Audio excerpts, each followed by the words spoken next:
Good day, Team Action!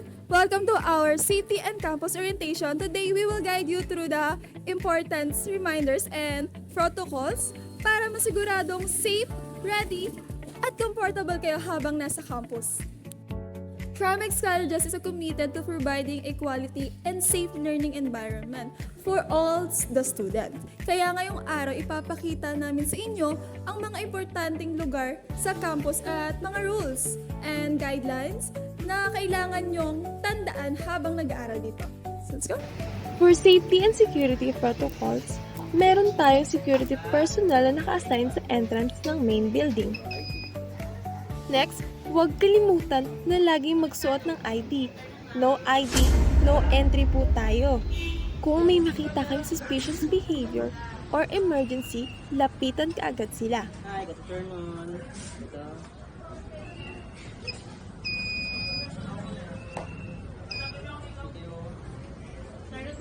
Good afternoon po, ma'am.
Sa anumang emergency, tandaan, manatiling kalmado, sundin ang pa-exit signs, at tulungan ang isa't isa.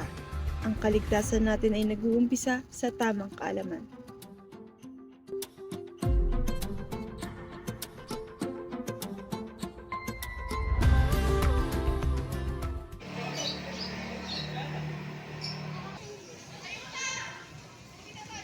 Hello, Trimexian! Welcome to Santa Catalina.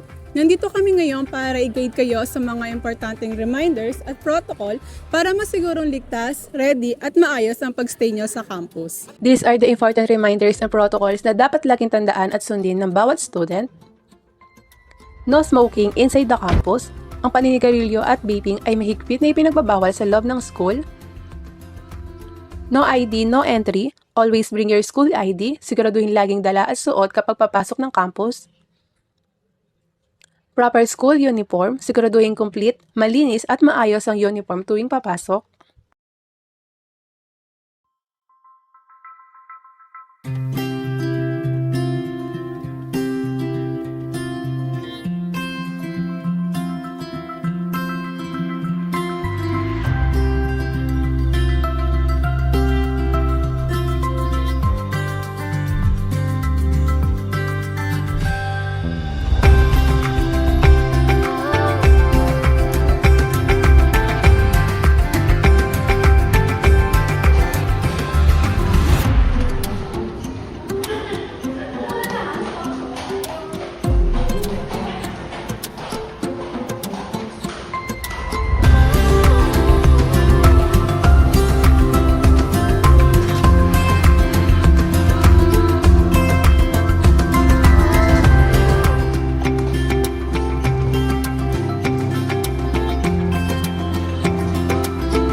At dito natatapos ang ating campus safety reminders.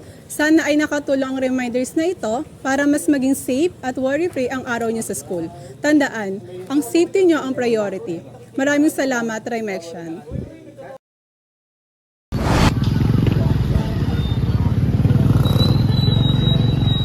What's up mga ka-Trimex? So, ako nga pala si Den Alvin ng video about sa safety and campus orientation. And dito tayo rin sa semester 1 building. So, tara! So ngayon ipakit tayo sa second floor ng Semester 1 building para ipakita ang mga rooms na sakop ng Trimex. Pagkakit ng hagdan at kumanan, makikita agad ang room Z1201. Lakad lang ng konti at makikita dito ang mga comfort rooms at sa kaliwang bahagi ang room Z1202. Katabi nito ang fire exit ng second floor ng Semester 1 building. Makikita ang mga signages bago umakyat ng third floor sa Semester 1 building. Pag-akyat ng third floor ay bubungad agad ng mga guards. Sa kanan nito ay ang mga rooms ng third floor. Unang-una ay ang room Z1301. Siyempre katabi nito ang Z1302. Sa kabilang bahagi naman ay ang room Z1303. At ang katabi nito ay ang room Z1304. At nandito rin ang iba pang mga rooms sa kanang bahagi.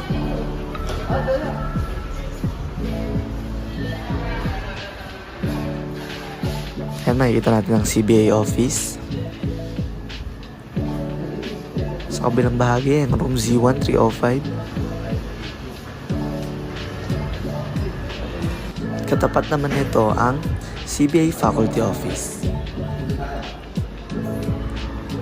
Balikan naman natin ang CBA Office at VPAS Office na may room code na Z1306 at Z1307.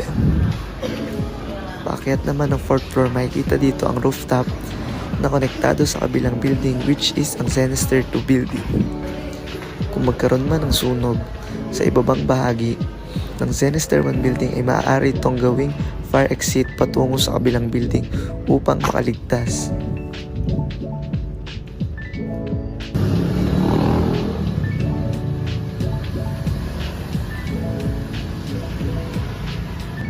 So ngayon guys, dito naman tayo sa semester 2. Tara!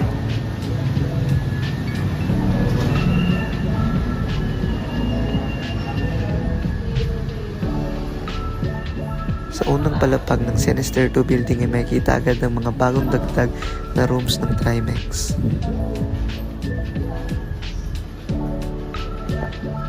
Makikita dito ang isang office, room for lecture at isa pang office.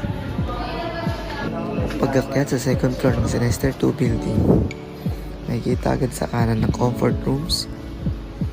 At pag dinaretso naman ay ang tapat-tapat na lecture rooms.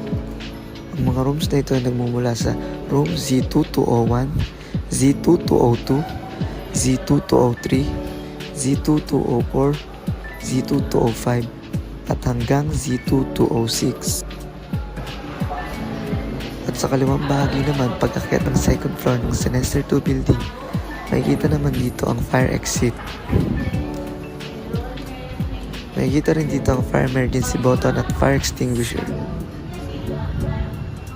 What's up mga ka-Trimex? Ako si Devan Alvaro from PS90 and ngayon gagawa tayo ng video about safety and campus orientation. So hindi tayo ngayon sa Alex Morales. Tara!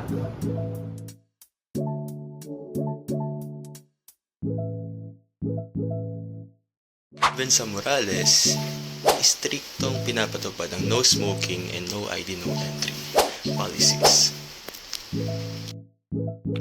Ito ang admission office.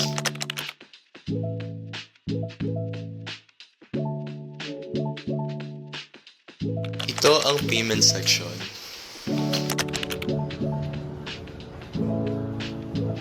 Kabila naman ang mga important papers.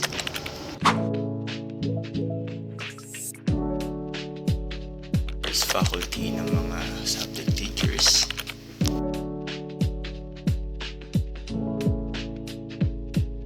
Naman yung likod na part ng accounting office.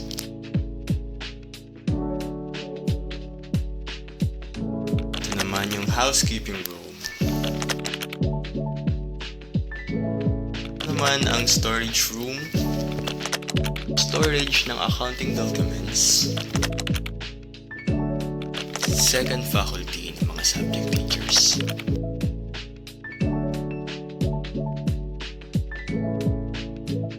And ang registrar office. Yan naman ito, makikita natin ang mga room ng senior high. From room 301 hanggang room 309.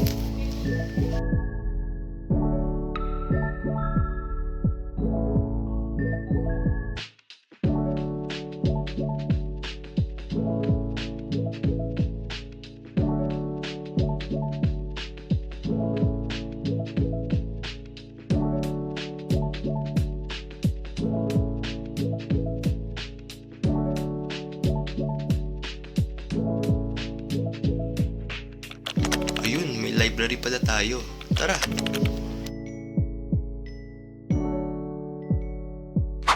If gusto mo ng spot na tahimik, pumunta ka dito.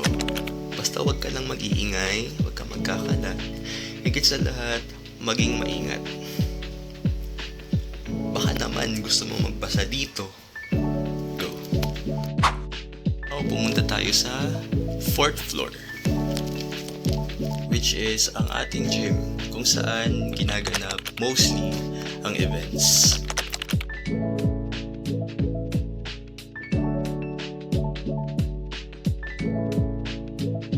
Meron tayong storage room ng GSO. Dito natin makikita ang faculty ng College of Criminal Justice. Dito rin natin makikita ang faculty ng College of Engineering. Ito naman ang ating sports room, or parang storage lang siya. Ngayon, check naman natin yung left side. Dito natin makikita ang room 406 hanggang room 413. And the rest are storages na lang. Hindi siya ginagamit masyado eh.